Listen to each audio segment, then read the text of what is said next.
Hello, Mayora. Ayaw maunito mo.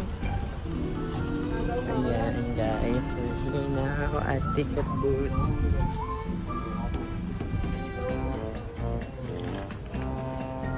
Ito po, nakasipito po. The goddess.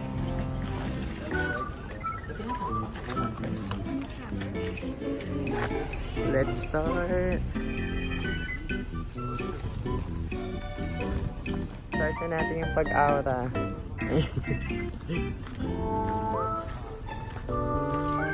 Ayun na guys, malapit na tayo.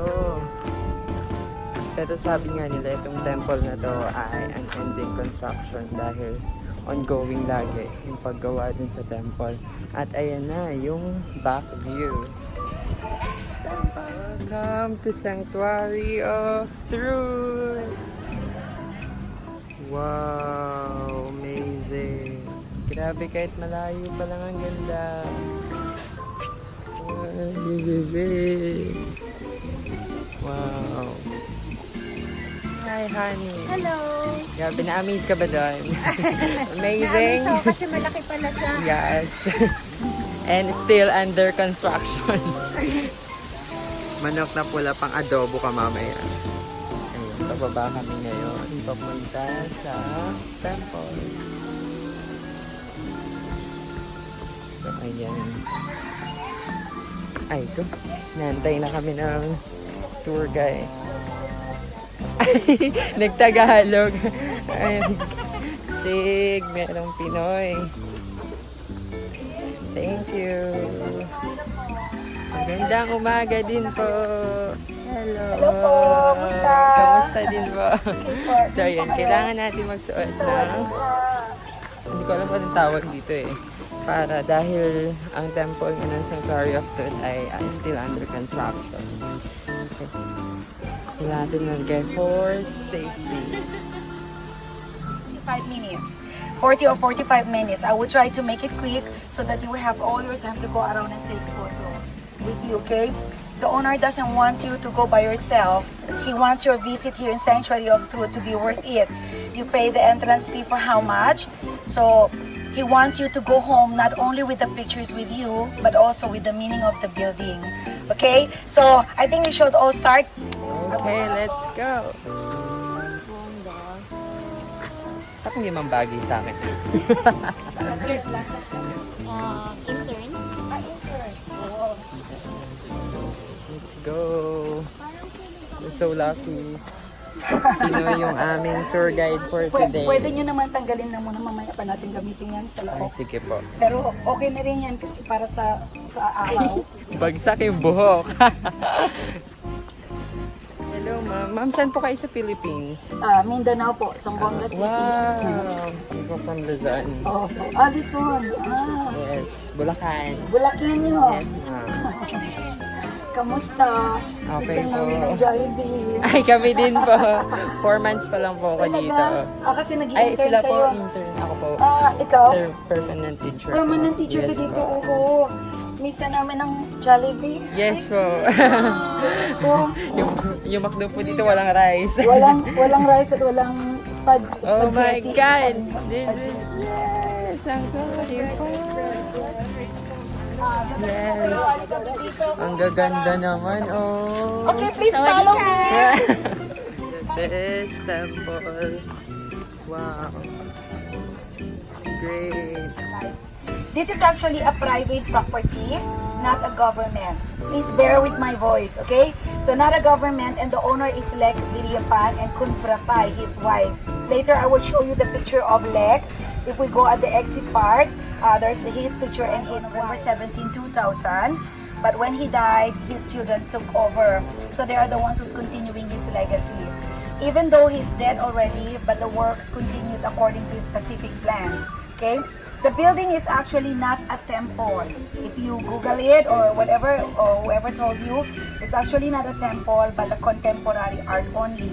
So you can call building, museum, or sanctuary. Okay?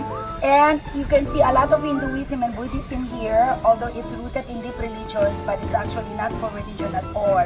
It's for everyone. It's dedicated to the culture of Indians, who are Indians here, Chinese, Cambodian, and Thai. But all of it displays the moral doctrines of mankind from the philosophy of ancient philosophers. The building was actually built in the year 1981. So 1981, it looks like old, but it's 38 years old. And it was built during the period of Ratanakosin King Ramanai. That's why if you go inside, you will see a lot of pictures of the king.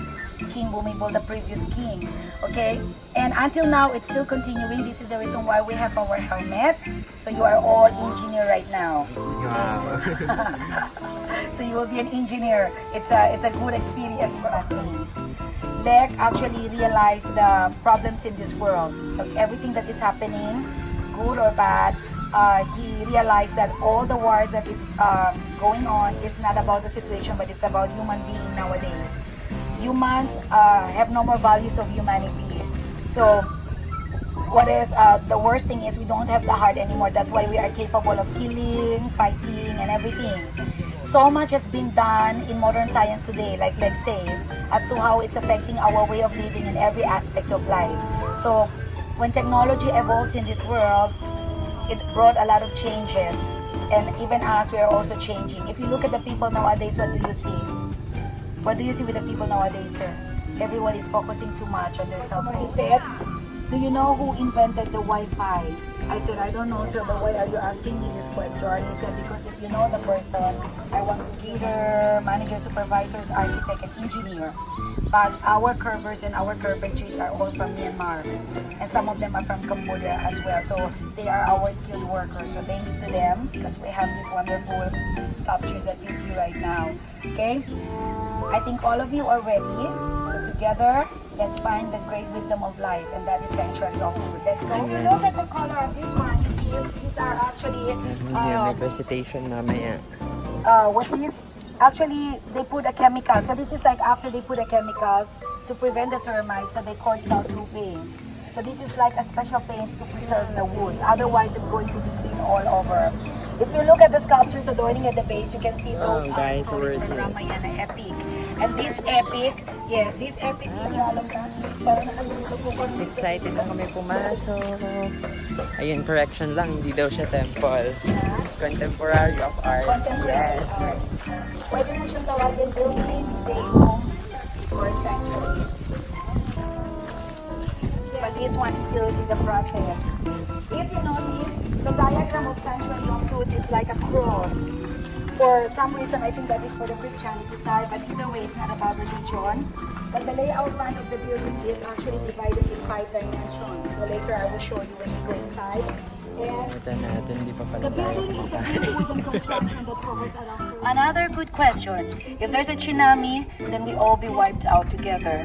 But don't worry, it has never happened. Opportunities here because this black here because before it's like open, so all the water comes inside.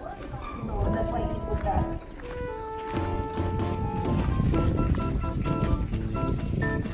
Thank you, ma'am. Yes. Instead of brick, so it's all wood. I did say that we don't use any machine. At saka may shoes dito tayo. Okay? But this is the only mechanical that we use. Like that one, you see? Our lift. I think that was done 7 years ago. And this lift is actually to lift the physical handicapped people and some elderly who cannot go to the stairs. So that is understandable. And after, if you look, those are 4 faces of the representation of Bodhisattva. Have you heard about Bodhisattva? So like Bodhisattva, according to the Buddha, is different. Okay? Guys, And this is our new sobrang entrance detailed doorway talaga that we itong cannot mga- pass it here first because it's taking the time to go to the So, sobrang detail talaga ng pagkagawa. other side.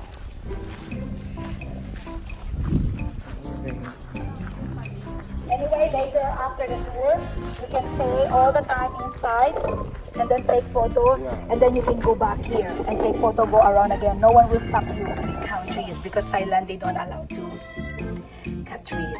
So if you ask me, okay, later I will tell you when we go to the second floor. Okay. Because I have customer, they will ask me, you said, we are the ones who destroying the nature, but why this one, everything are trees? Good. But according to LEC, this is sustainable farming. and Leg get it from his own property, own free will to choose whatever. Leg says, if you ask me why this evil has not put to an end, because he said every human being was given the power of choice. So you can go to the left, you can go to the right.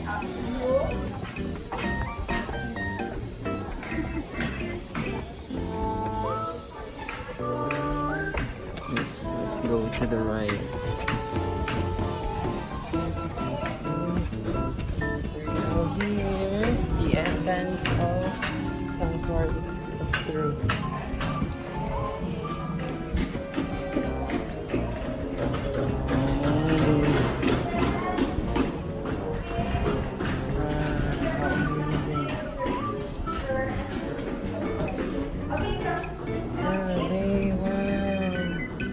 Don't worry, okay, it's about the origin of all things. And here you can see all the 4 elements, okay?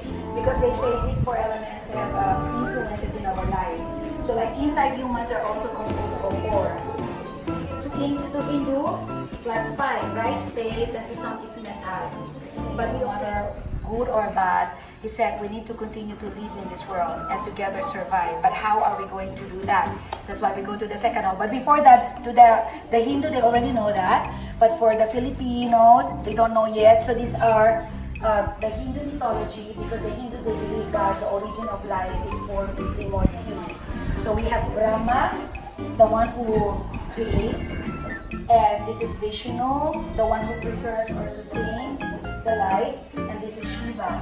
So Shiva is the one who destroys. They say that Shiva had a third eye on his forehead. So like when it opens, everything will be burned. So they say when we're ignorance in this world, like the evil. But what is happening to the present? Until now, we are still doing the same thing. We use the knowledge the wrong way. And what is worse, Lex says, we don't use the knowledge the right way. We also don't use our wisdom. So like knowledge without wisdom is no different to doing good things but without a heart. So just imagine all the politicians and some of the leaders, they try to show off how good they are. They promise us a lot of things, but after that they forget everything. So I hope all the leaders will come to this place. Maybe this will be like a realization for all of them. See? And you can see this at the workshop, intricately detailed that. So they do it like one piece at a time. It takes a long time for them to do that, and then takes long time again to put it all up together here. Okay, so like never ending work. Let's go to second hall. We have 4 more halls to go. Tara.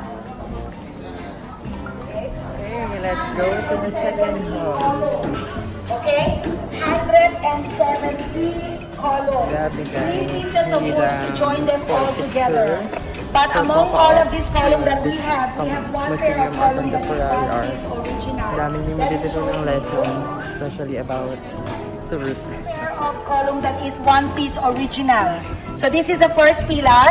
From here, they put a beam, connect one to another until this building is formed. Approximately 300 years old up. Okay? So they built around it. These two living inside. So that's why you see it's gold leaf here, that means it's sacred. This one is only for the offering, so they hang the garland here. You can touch it if you want. Just be careful what you wish for. You do not want her to come home with you tonight.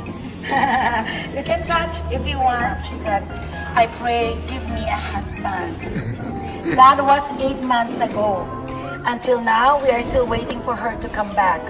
If she's back with a husband, then all of us are going to line up here and pray for the same thing as well. Okay? This is Brahma, the one who gives life, together with his wife Saraswati, the goddess of education. But these two symbols are actually about art of knowledge, to serve the purpose given, that is to continue the source of human being living in this world. Now we go to the second hall. This is ironwood. Up there is rosewood or redwood. Some are teakwood and date, and the rest are mahogany. So everything are mixed. Okay? Now the second hall. The second hall is where the construction site is. So this is what they are putting. Okay? If you go to the workshop, you can see first they make a pattern of decoration. Everyone has a role to play in bringing this change. We can do that if we are all in this together.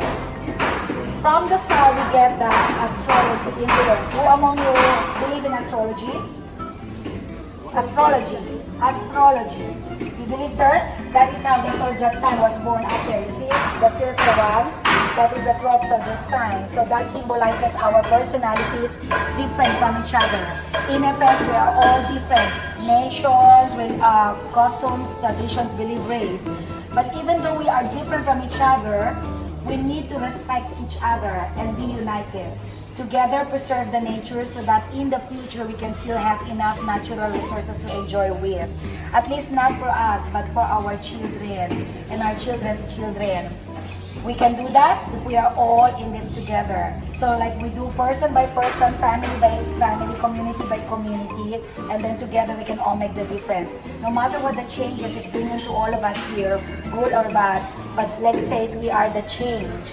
So we need to make a difference and then make the world a better place to live. Everything that we have in this life is so important, all the creations, right? And if we become more aware of that, then we will become, we will have much more loving care to the surroundings, everything around us. And perhaps this will make the world so wonderful to live with, right? As they say, it tells about astrology influence also. And from the start, they said the humanity.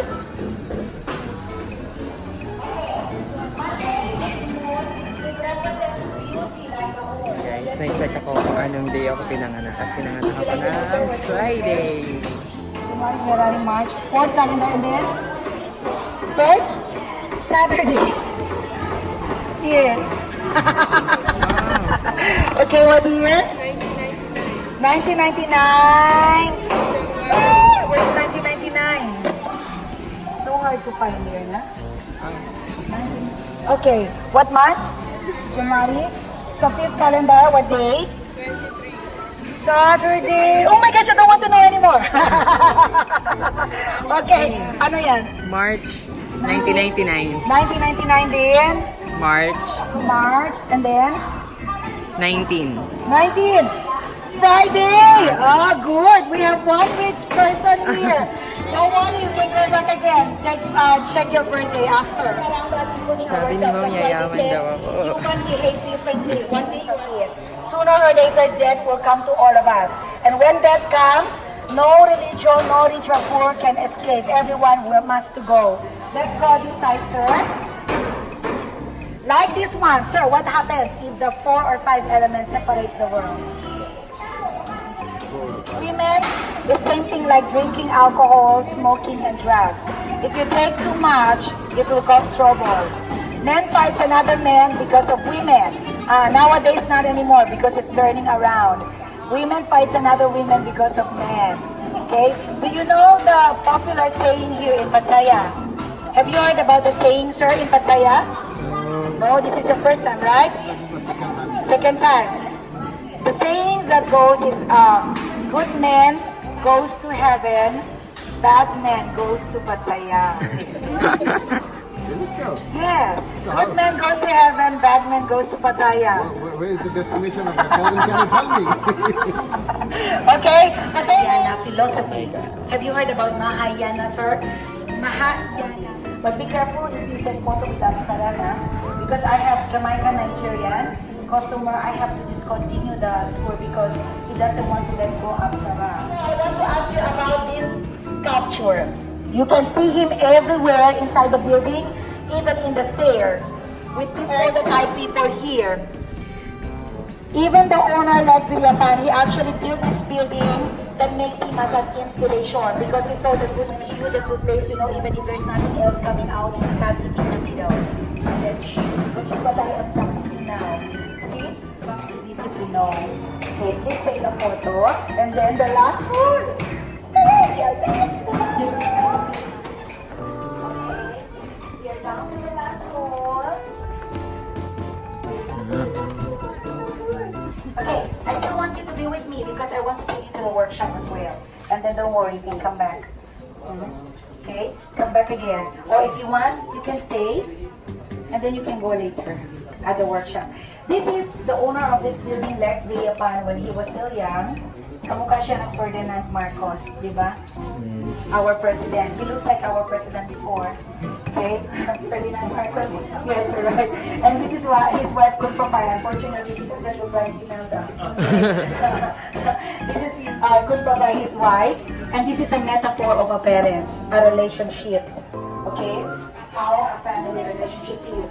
And let's say, regardless of what kind of parents we have, whether they are good parents but fail to love us, or whether they loved us but fail to be a good parents, he said, our responsibility to honor and respect them is for life.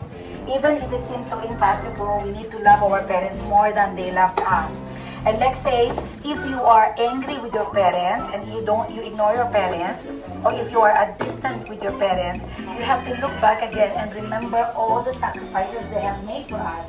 Our moms, they carried us 9 months in their womb. Just imagine, okay? And then when she gives birth, she feeds us. Both of them, Papa and Mama, took care of us. They taught us how to stand and walk. They taught us how to read. So they are the first educators in our lives. They taught us how to pray, all kinds of values of life. And when our parents gets older, what are we going to do to our parents?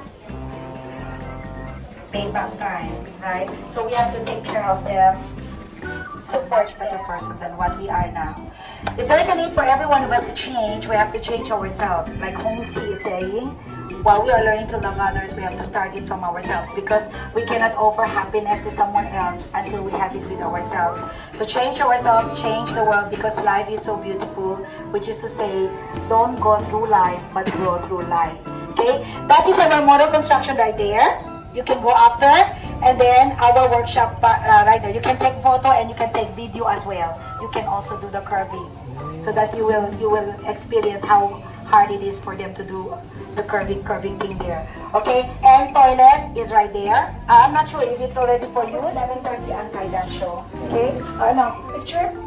Yan na. Fresh na ulit lahat. Ready na ulit bumalik sa sa contemporary of arts. Ayan, na-refresh na kaming lahat at pabalik ulit kami sa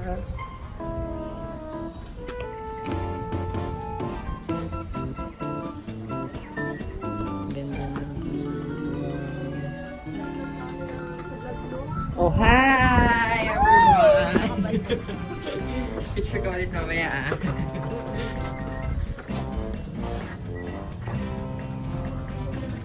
Guys, ito yung working room ng kanilang mga skilled workers. Dito nila inuukit yung mga nilalagay dun sa museum. Ay, sa museo. So, yun. Kasi sabi nila sa amin kanina, hindi daw nila tinatawag na temple yung Sanctuary of Truth, kundi isa siyang contemporary of arts. So, ayun. As in, mano-mano talaga ginagawa. Or inuukit yung mga ponte. Very nice. Itong lahat is made of wood.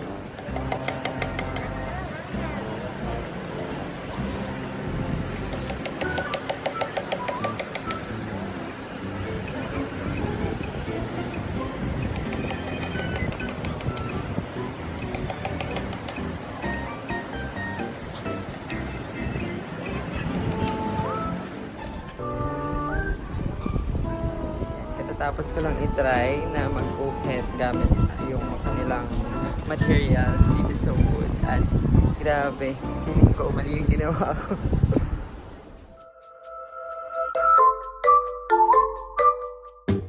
Hello! Hello guys. Yung malapit kaya sa side. Yung pinagtataguan kasi ako ngayon. Ayan. Surprise! Elephant!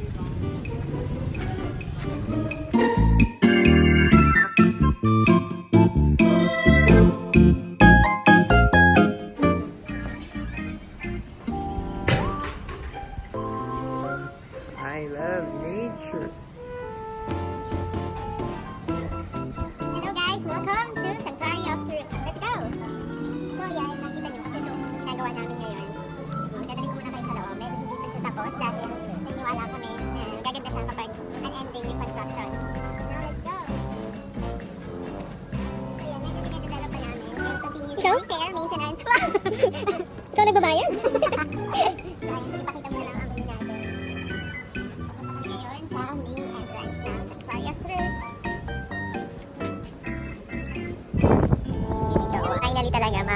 ulit kami sa loob. Abangan niyo po yung aming promotion shoot for Sanctuary of Truth.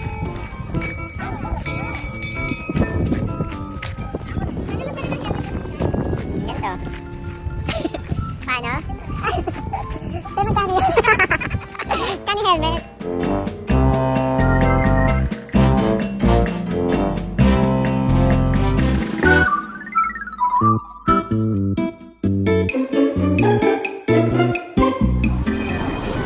Yapon ka.